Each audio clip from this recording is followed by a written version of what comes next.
Next up, we have a very popular activity. It's from the Institute of Physics, and normally in the park, they do enormous bubbles that you can make with a very secret recipe that Margaret is going to share with you now. And this year, they've prepared a video about it, which I shall play.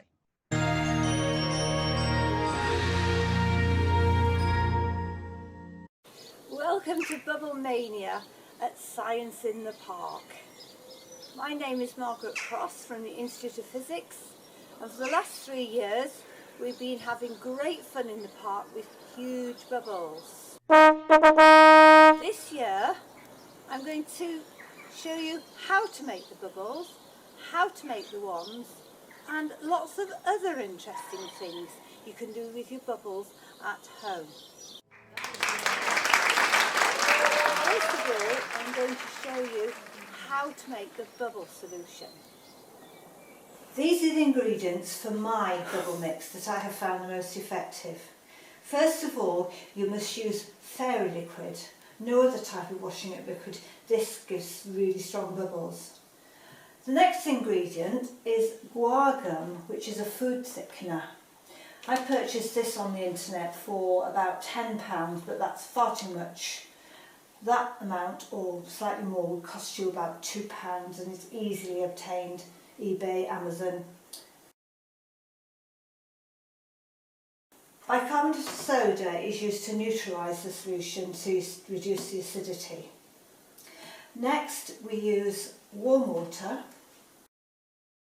You'll also need a large mixing bowl, wooden spoon, scales, preferably digital, and a large bottle to store the solution in. First of all, you need to weigh out the fairy liquid, and you need 100 grams. I find it easier to do it this way because a jug's messy and you waste liquid. Next, you add 1 heaped teaspoon of bicarbonate of soda and half a heaped teaspoon of guar gum.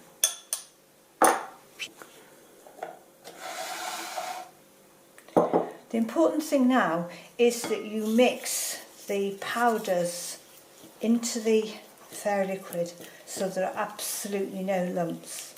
Very like making a roux sauce. So be patient with this and remove all the lumps. It doesn't take too long. To this, you add the first ½ litre slowly. Quite a bit bubbly, but do it slowly and carefully.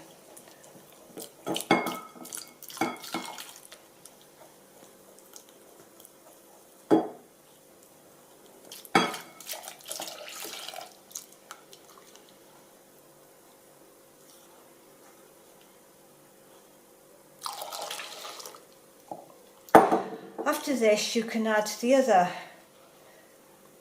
½ litre of liquid, a total of 2 litres, and that's your mix made.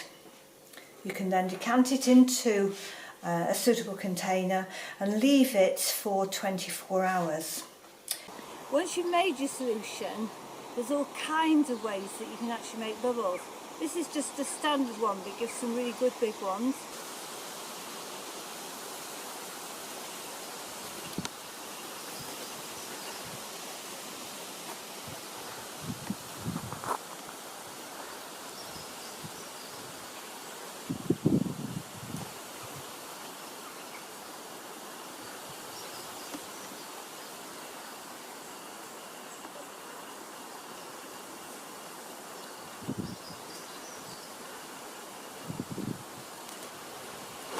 Tennis rackets give lots of small bubbles, all kinds of shapes give lots of bubbles, but I wanted to show you how we made the wand that will make particularly big bubbles. You'll need 2 pieces of dowel and some cotton roam rope about 4 mm diameter. Cotton, not synthetic, because it must absorb the bubble solution, and that can be easily purchased on the internet. The rope is attached to both dowels with a knot, and we used plastic tubing to attach it, bought from B&Q. You must set the rope at 2 different lengths, so with a weight on the longer piece, so that it looks like a smiley face. So once you've made your wand, it's important you go away and enjoy it. You just need enough bubble solution, either in a deep container or a wide shallow container.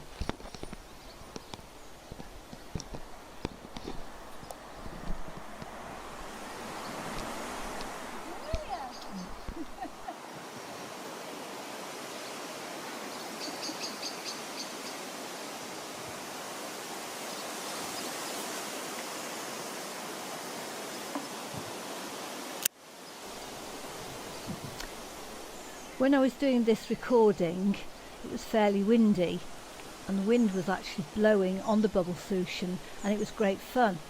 However, on a still day, you're the one in control. The best thing to do is to move the wand rather than blow on the bubble film. Move it fairly slowly, but keep going. It's really good fun too to try to blow a bubble within a bubble, but this takes practice. If you capture the bubble and hold it, it makes it much easier.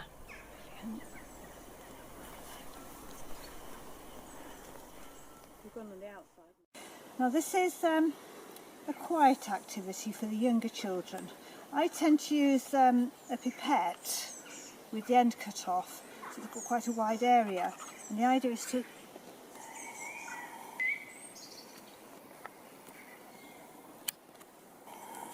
blow bubbles on a very soapy surface. I've also got a large straw here, which sometimes works, sometimes doesn't.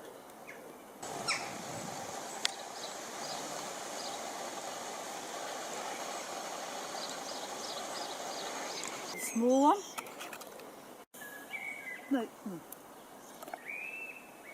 There you are. So you saw me having problems. Eventually you can get these little domes with the smaller straws. And the fun is to try to blow them together, or to get a bubble in a bubble.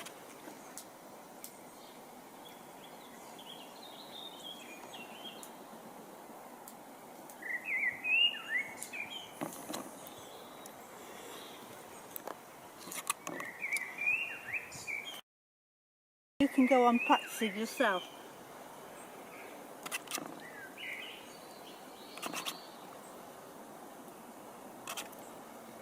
You can build all kind of igloo cities. But I think you could have really good fun doing this. So I'll give it a go. Just keep the table covered in bubble solution. Okay.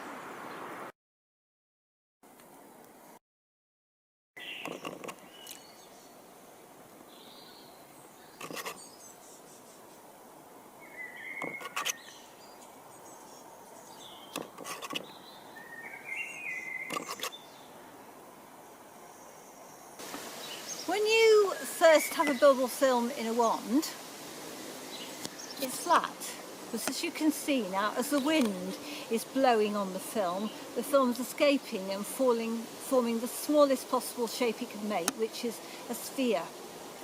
But when you hold the bubble in the wand, it's flat. That's important. I'd like you to look carefully at it, and if you're careful and get it in sunlight, you might be able to see the changing colours as the film gets thicker at the bottom. That's something I'd like you to investigate. I said this is a flat film, now it's gone spherical. So the domes we made on the table, I want you to look a little bit more carefully at them now. You should be able to see that wherever a bubble chamber joins another, there's a flat surface. Sometimes there are two surfaces, but always it's a straight line. I've made some frames to contain the bubbles. The simplest one is this tiny little pyramid. Then we've got a square-based pyramid. And finally, two square cubes.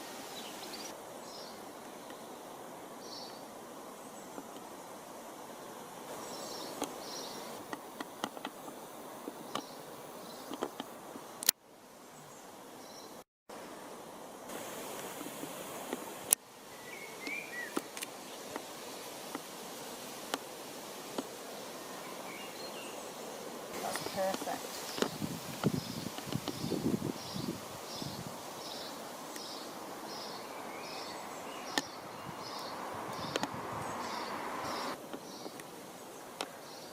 Ooh, that is a good one. You see all the flat surfaces joined in the middle. And off we go again.